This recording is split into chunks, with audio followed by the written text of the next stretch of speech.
베드로전서 2장 9절 말씀을 보면 하나님께서 우리를 왕같은 제사장으로 다 세웠다고 했습니다. 그러므로 아론뿐만 아니라 예수님이 온 이후에 우리 모두는 하나님 앞에서 다 왕같은 제사장의 직분을 가지고 있음을 다 명심하시기를 바랍니다. 오늘 아침에도 저는 무엇을 입을까, 어떤 넥타이를 맬까 이렇게 고민하였습니다. 여러분 교회에 오시기 전에 어떤 고민을 하였습니까? 그냥 대충 입지라고 했습니까? 아니면 그래도 어떤 옷을 입을까 한 번쯤은 고민하셨습니까? 오늘 우리 홍 집사님 멋진 또 바바리 코트 다 입고 오셨는데 너무 멋져요. 자, 또 보십시다. 옆 사람을 보고 한번 보세요. 옷을 잘 입었으면 칭찬 한번 해주세요. 멋집니다. 아름답습니다. 네. 옷은 그 사람의 됨됨이를 이렇게 드러내주는 수단이 되었죠. 그래서 많은 사람들이 옷을 잘 입고 옷의 맥시에도 신경을 쓰려고 합니다. 옷을 수수하게 입는 사람은 옷이 아니라 삶이라든지 마음에 관심이 있습니다. 그런데 옷이 남루하면 사람들이 그 사람에게 가까이 다가가지 않습니다. 그것을 현대인들의 삶 속에서 우리가 많이 경험하고 있지요. 옷은 그만큼 우리들의 삶에 밀접한 문제가 되었습니다. 성경에서도 옷에 대한 이야기가 굉장히 많이 나옵니다. 특별히 오늘은 성경에 나오는 옷에 관하여서 하나님이 어떤 메시지를 우리에게 주고 계시는가 한번 살펴보겠습니다. 성경은 참으로 재미있는 게요, 물에 관한 이야기도 수도 없이 많고, 바다에 관한 이야기, 식물에 관한 이야기, 그런 많은 이야기들도 있는데 특별히 오늘은 옷에 관한 이야기, 거룩한 옷에 대한 그런 옷을 우리가 한번 살펴보도록 하겠습니다. 원래 우리 사람이 이 땅에 창조되었을 때에 옷을 입었을까요? 안 입었을까요? 네? 옷을 안 입었죠. 제가 미국에 살면서 우리 샌프란시스코에 있는 이 골든 게이트라는 금문교가 있어요. 그 금문교와 다리 밑에 해변이 하나 있는데 거기가 사람들이 옷을 안 입고 다니는 해변이에요. 근데 관광객들이 너무 많이 오니까 옷을 입고 다닐까요? 안 입고 다닐까요? 그런 사람들이 사라져버렸어요. 다행이죠. 근데 종종 그런 해변에 옷을 안 입고 다니는 해변들이 있다는 얘기죠. 그래서 옷을 안 입고 다니는 것이 창피합니까? 아니면 자랑스럽습니까? 네? 창피하죠. 태초에 이 땅에 옷을 입고 다니지 않았을 때는 어떻게 했을까요? 창피했을까요? 아니요. 창피하지 않았어요. 내가 벗고 다니는다라는 그 개념이 없는 거예요. 하나님이 아담을 창조했을 때에 옷을 입지 않았어요. 그의 아내도 옷을 입지 않았어요. 그래서 그들은 그게 자연스러웠단 말이에요. 그게 수치가 아니었어요. 그리고 옷을 입지 않아도 될 만큼의 이 환경이 좋은 것이죠. 그죠? 그래서 그런 환경 속에 지내다가 언제부터 옷을 입기 시작했습니까? 네. 그렇죠. 선악과를 따먹는 순간 눈이 어떻게 됐어요? 눈이 밝아졌다고 했어요. 눈이 밝아졌다는 것은 이 죄에 민감하게 됐다라는 거예요. 선악을 알게 되었다라는 거죠. 그래서 우리 애가 딱 보기에 벗은 몸이 어떻게 됐을까요? 수치심이 들어왔어요. 그 전에는 수치심이 없었는데 죄를 짓고 보니 이제 수치심이라는 게 무엇인지를 알게 되어버린 거예요. 그래서 어떻게 했습니까? 무엇으로 가르쳤죠? 성경에는 무화과 나무라고 해서 있어요. 어쨌든 식물의 잎으로 자기들의 중요한 부분을 가렸죠. 그리고 가리다 보니까 안 되겠길래 어떻게 했어요? 하나님의 눈을 피해 숨었어요. 하나님의 에덴 동산에서 그들을 쫓아냈을 때 그냥 쫓아내신 것이 아니에요. 좋은 옷을 입혔어요. 가죽옷. 동물을 잡아다가 가죽옷을 입혀가지고 그들에게 옷을 입혀줬어요. 가죽옷을 입고 아담과 하와가 에덴 동산에서부터 나오게 되었습니다. 그때부터 이제 의복이 생겨나는 거예요. 옷이 생겨나는 거예요. 옷이. 그때는 그 옷이 처음에는 무엇을 가리는 데 사용됐습니까?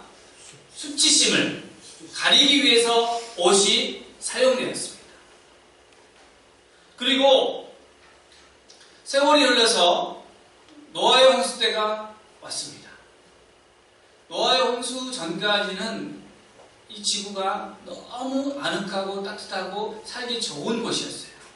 근데 노아의 홍수가 오고 나서 이 땅에 무엇이 찾아왔냐면 추위와 더위.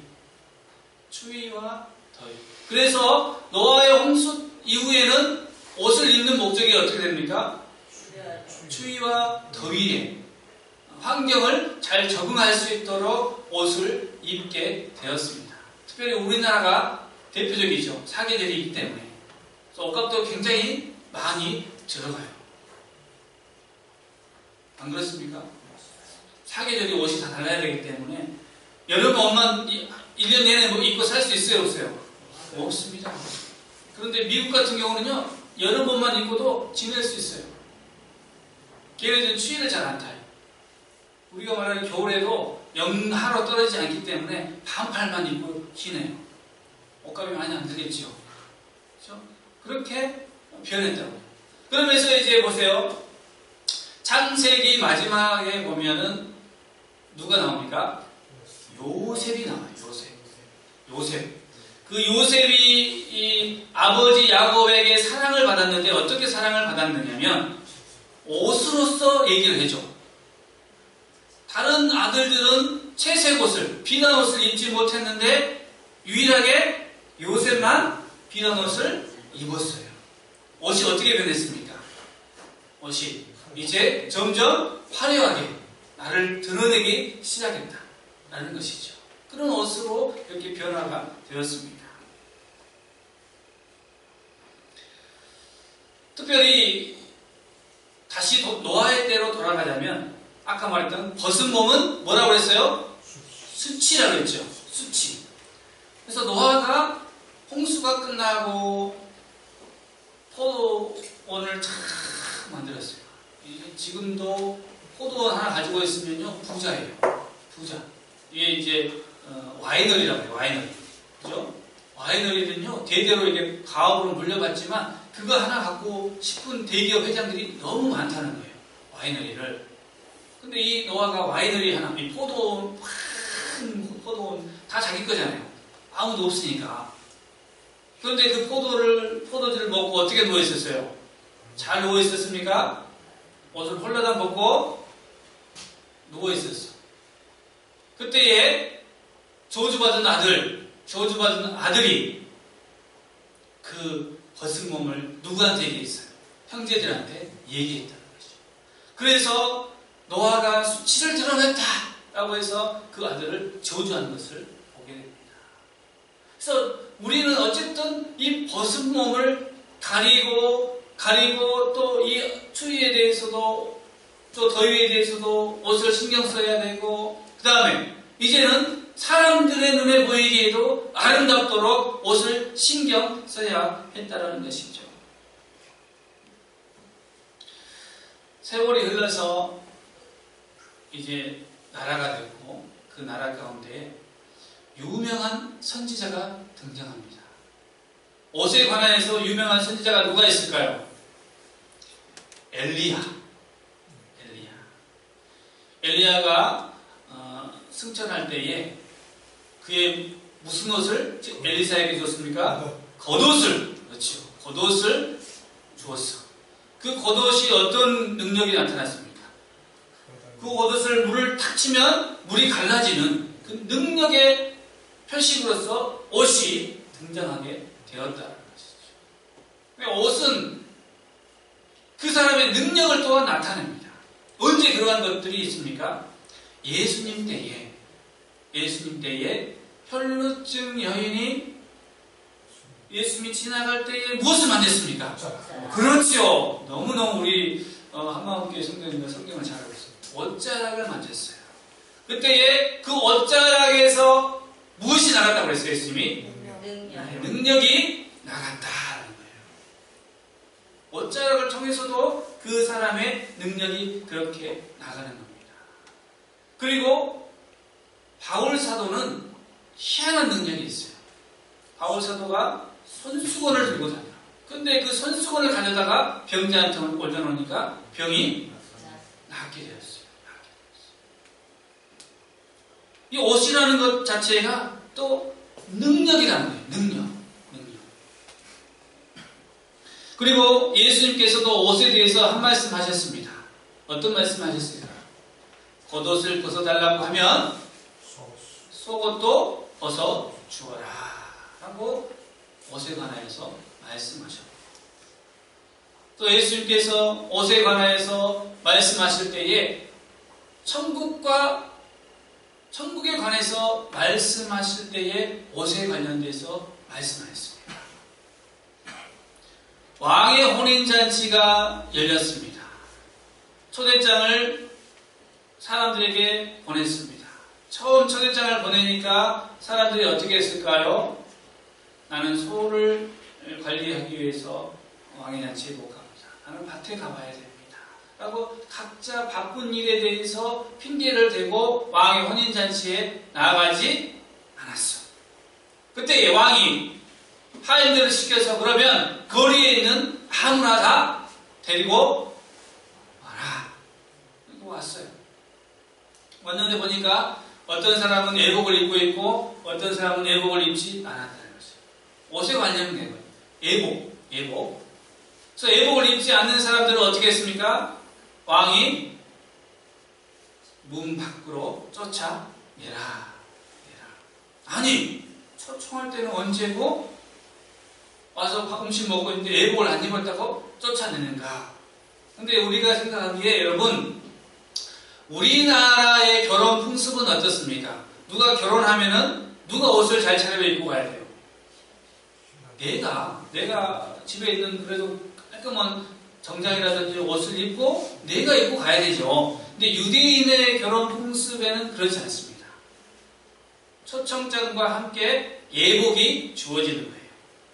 그러니까 결혼식 올 때는 그 예복을 입고 오는 것이 유대인의 결혼 풍습이다. 그래서 그 풍습을 모르면 이 왕의 혼인잔치에 대한 왜 쫓아냈을까 의구심이 드는 거예요. 그러나 이제 유대인의 관습을 알게 되었으니까, 아, 그렇구나. 초청했을 때 무엇도 함께 줬습니까? 예복도 함께 주었다는 거예요. 예복도 함께 주었다. 그래서 초청되어서 그냥 오는 사람들, 아무 생각 없이 오는 사람들, 그 예복으로 갈아입지 않는 사람들은 쫓겨나는 것이고, 그 예복을 갖춰 입는 사람은 어떻다? 그 왕의 잔치, 천국에 들어가는 것이죠. 그래서 이와 같이 성경에는 옷에 관하여서 쭉 나오게 되어 있습니다. 특별히 마지막에 우리가 주님 나라에 들어갔을 때 주님은 무엇을 보실까? 우리의 흰 옷. 우리가 만약에 흰 옷을 입지 못했다면 우리는 쫓겨나게 되어 있습니다. 흰 옷은 무엇을 상징합니까? 거룩. 성도의 착한 행실, 그것을 뜻합니다. 그래서 우리가 하얀 옷을 입지 못하면 어쩌다고요? 천국에 들어가지 못한다. 그런데 특별히 오늘 이제 하나님께서 모세와 이스라엘 백성들을 택하시고 광야의 생활을 할 때에 모세를 통하여서 제사장 직분을 내리는 것입니다. 제사장 직분. 제사장은 누가 제사장입니까? 백성을 대표해서 하나님 앞에 제사하고 하나님을 섬기는 일을 하는 사람들을 제사장이라고 해요. 하나님을 섬기고 하나님의 뜻대로 하나님의 법대로 모든 일들을 행하는 사람이 제사장인데, 제사장이 하나님을 섬길 때에 아무 옷이나 입고 섬길 수가 없다. 왜 그렇습니까? 나 여호와가 거룩하니 너희도 거룩하라 라는 것이죠. 그래서 하나님이 제사장을 선택했고 제사장이 입어야 할 옷이 이렇다 라고 세세하게 설명해 주면, 오늘 지혜로운 영을 받은 지혜로운 사람들이 그 옷을 지어서 제사장에게 주었다라는 것입니다. 그래서 제사장이 입는 옷은 누가? 하나님이 그렇게 지정해 주었고, 그것을 거룩한 제사장으로서 하나님을 섬기도록 해라라는 말이 오늘 세 번이나. 그래서 강조하고 있는 거예요. 하나님 앞에 그냥 나올 수 없다라는 겁니다. 거룩한 옷을 입고 나와야 된다는 것이죠. 모세가 하나님의 부름을 받을 때에 떨기나무에 무엇이 있었습니까? 불이 타지 않는 떨기나무죠. 가까이 가서 자세히 들여다봤습니다. 그때에 음성이 들려옵니다. 내가 선 곳은 거룩한 땅이니 내 신을 벗어라. 내 신을 벗어라. 그러니까 우리가 입고 있는 옷과 이 신발은 어디에 속해 있는 것입니까? 세상에 속해 있다는 거예요. 세상에 속해 있던 그것을 가지고 하나님 앞에 나올 수 없으니까 제사장들도 평상시에는 평상복을 입고 있다가도 제사를 드리거나 하나님 앞에 나올 때는 무엇으로? 그 옷으로 갈아입는 것이죠. 세상에 있던 모든 때를 다 내려놓고, 모든 가치관들을 내려놓고, 모든 생각들을 내려놓고 거룩한 옷으로 갈아입는 것이 바로 하나님의 전전이다라는 것입니다. 거룩한 하나님을 배우기 위해서 우리도 거룩해져야 하는 것이 바로 하나님이 명령하신 명령인 것을 우리는 알아야 하는 것이죠. 이 거룩은 제가 여러 번 말씀드렸습니다. 거룩은 깨끗함입니다. 보통 상식적으로 깨끗함이에요. 그러면 깨끗함은 무엇을 깨끗하다고 얘기할까요? 하나님 보시기에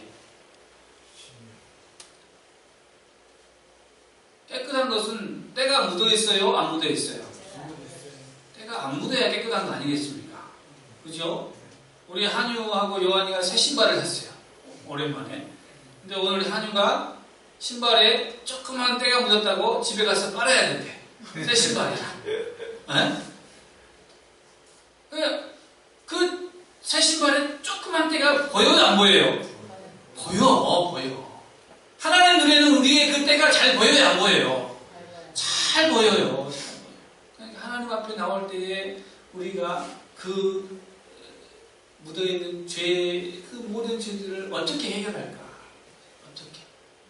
하나님 앞에, 주님 앞에 그 보혈로 깨끗이 씻금 받아야 되지 않겠습니까? 그래서 우리가 하나님 앞에 그 거룩한 제사장의 옷을 받는 방법은 바로 회개하는 것이죠. 나의 죄를 회개하는 것입니다. 겉에 묻어있는 것이 아니라 내 속에 있는 죄를 하나님 앞에 다 토해낼 때에 그 끔찍한 죄들이 십자가의 보혈로 깨끗이 씻음 받고 하나님의 의가 우리에게 입혀지는 겁니다. 그게 옷이에요. 지금까지는 내 의계로 살았어요. 내가 옳다고 생각하면 옳은 거예요. 내 판단, 내 생각이 그것이 맞다면 맞는 거예요. 그러나 이제는 우리가 하나님 앞에 그러한 것들을 다 회개했단 말이에요. 내 의로, 내 생각으로 살지 않겠습니다. 내 판단으로 살지 않겠습니다. 이제는 하나님의 의로서 살겠습니다. 라고 했을 때 하나님의 의가 우리에게 덮여지는 것이고, 그저 했던 모든 죄악들은 예수 그리스도의 피로 말끔히 씻겨지고 새 사람이 된 것이죠. 그 옷을 우리가 입었다는 거예요. 눈에 보입니까? 안 보입니까? 여러분 눈에는 안 보이죠? 제 눈에는 보여요. 네, 여러분들이 그렇게 하나님의 큰 사랑을 받아서 하나님의 옷을, 하나님의 의의 옷을 다 입었다라는 거죠. 단 하나님 앞에 진정한 회개를 했느냐? 그건 누구만 압니까? 하나님. 여러분이 잘 알지요. 여러분이 입술로 고백했느냐 안 했느냐니까. 여러분의 마음 진심으로 했느냐 안 했느냐. 근데 우리 안에 있는 그 진짜 그 죄가 너무나도 충격적이에요. 어제 집에서 이제 애들 이제 계란 후라이를 딱 해주려고 계란 5개를 딱 꺼냈어요. 우리 5식구니까. 하나, 둘, 셋. 4번째 계란을 탁 뜨니까 시커먼 건 뭐가 툭 떨어지는 거예요. 계란이 얼마나 아까운데 한 그릇에다가 여러 개를 했잖아요. 3번째 계란이 툭 떨어져요. 다행히 2개였는데 괜찮죠. 시커먼 계란이 떨어지는 거예요. 노른자가 시커멓게 변해 있어요. 썩어서. 그런데요, 속만 시커먼 것이 아니라 냄새가, 여러분 썩은 계란 냄새 맡아보셨나요?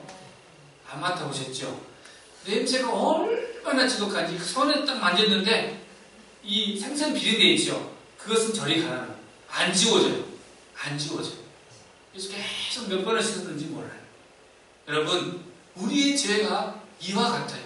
한번 우리 몸에 하면 다 하면 지워지질 않아. 어떠한 것으로도 지워지지 않아요. 그 썩은 계란은 지워지지만 우리의 죄는 지워지지 않아요. 오직 예수의 피로만 지워진다. 그래서 우리는 오직 예수님만을 믿어야 해요. 예수님만이 우리를 거룩하게 해주실 분이다. 그것을 믿으셔야 돼요. 그렇습니다. 그리고 오늘 특별한 내용입니다. 5절 말씀 가운데 옷을 지을 때에 실을 사용하라고 해요. 실. 금색실. 여러분, 특이한 점은요, 제사장의 옷을 만들 때 이런 옷도 있잖아요. 이런 옷도 있어요. 위에가 실밥이 있어요, 없어요? 우리 집사님, 위에도 실밥이 들어가죠. 밑에는요? 밑에는 안 보이니까 내보여? 밑에도 들어간단 말이에요. 그런데요, 제사장 옷을 지을 때 금색 실은, 금으로 만든 실이에요. 위쪽을 향한 모든 실밥은 무엇으로? 금으로. 그 다음에 땅으로 향하는 것은 금으로 쓰지 않아요. 무슨 소리입니까? 하나님이 보고 있는 것은 금이라는 거예요. 정결한. 그 순금이 실로도 그렇게 제사장에게 있어야 되는 것이죠. 그럼 땅을 향하는 실들은 금이 아니어도 상관없다라는 겁니다. 그러니까 하나님은 우리가 이와 같이 섬겨야 돼요. 하나님은 우리하고 뭐 대등한 그런 사람이 아니에요. 신이란 말이죠. 신이라는 것은 우리가 범접할 수 없는 그 권위와 엄청난 영광이 그에게 있는 것이죠. 하나님이 우리를 자녀를 삼아주신 은혜로 말미암아 된 것이기 때문에 우리가 하나님 앞에 나오는 것이죠. 우리가 감히 하나님 앞에 나갈 수 없어요. 나가면 죽어요. 죽는다니까요. 그런 하나님을 우리가 아버지라고 부르고 있지 않습니까? 얼마나 이 은혜가 큰 은혜인지 세상으로서는 감당할 수 없는 은혜입니다. 우리가 하나님의 그 은혜를 갚기 위해서 무엇인가를 하려고 하지 마십시오. 이미 하나님이 우리 모든 연약함과 어리석음과 나약함들을 있는 그대로를 다 받아주시고 우리가 하나님 앞에 우리의 죄를 자복하면 아까 말대로 하나님의 의로 우리를 입혀주시고 하나님의 자녀 삼아주시고 이 땅에서 제사장으로서 거룩한 백성으로서의 아름다운 덕을 선전하도록 그렇게 우리를 하나님이 불러주셨습니다. 네. 그러므로 사랑하는 성도 여러분, 그 옷에 다시는 죄를 묻히지 마시기를 바랍니다. 우리로서는 할 수 없지만 우리 안에 살아계신 하나님의 영, 예수님의 영, 성령께서 그것을 할 수 있도록 능력을 더하여 주십니다. 아멘. 그러므로 우리는 늘 어디에 있습니까? 하나님의 전전에 늘 서 있는 것입니다. 예배당에 나올 때만 하나님이 우리와 함께 하시는 것이 절대 아닙니다. 여러분이 그 하얀 옷을 입고 있기 때문에 하나님의 눈에 보입니까? 보이지 않습니까? 어디에 있든 여러분이 보입니다. 보여요. 칠흑 같은 어둠 속에서도 야광봉이 보입니까? 보이지 않습니까? 보여요, 보여요. 그와 같이 이 어두운 세상 속에 여러분은 어디에 있든지 빛의 자녀요. 그 옷을 입은 사람들은 빛이 나는 겁니다. 빛이 나는 거예요. 이사야 6장 말씀에 보면 하나님의 옷자락이 성전에 가득한 것입니다. 그 옷자락의 광채가 이루 말할 수 없는 것이죠. 예수님을 본 사람들의 그 간증을 들어보면 처음에 예수님은 빛으로 임하시는 겁니다. 빛으로. 왜냐하면 그 옷에 나는 빛이 우리가 감당할 수 없는 빛이기 때문에 그 거룩함이, 그 순수함이 이 세상이 감당할 수 없기 때문에 빛으로 보이는 것이죠. 빛으로. 우리가 태양을 먼저 봤을 때 태양이 강렬하게 비쳤을 때는 태양이 무슨 색으로 보입니까? 하얀색으로 보입니다. 하얀색. 그죠? 그와 같이 예수님을 볼 때에 우리가 그 빛이 하얗게 보이는 것은 강렬하기 때문에 하얗게 보이는 거예요. 저런 하얀색이 아니죠. 네? 강렬하기 때문에, 그 거룩함이 강렬하기 때문에, 그러므로 여러분의 거룩함이 강렬하기 때문에, 하나님의 의로 입고 있기 때문에 하나님의 눈에 여러분은 금방 보인다는 것입니다. 그래서 어디에 있든 무엇을 하든지 하나님은 여러분을 눈동자같이 지키시고 보호하시고 여러분을 인도해 주십니다. 아멘. 거룩한 옷을 입은 성도 여러분, 하나님의 자녀인 것을 감사하시고 기뻐하시고 용기 있게 사시기를 바랍니다. 아멘. 아무도 여러분을 회방할 수 없어요. 여러분은 승리할 뿐입니다. 실패할 수가 없어요. 그러니 아버지 하나님만 붙잡고 나아갑시다. 아멘.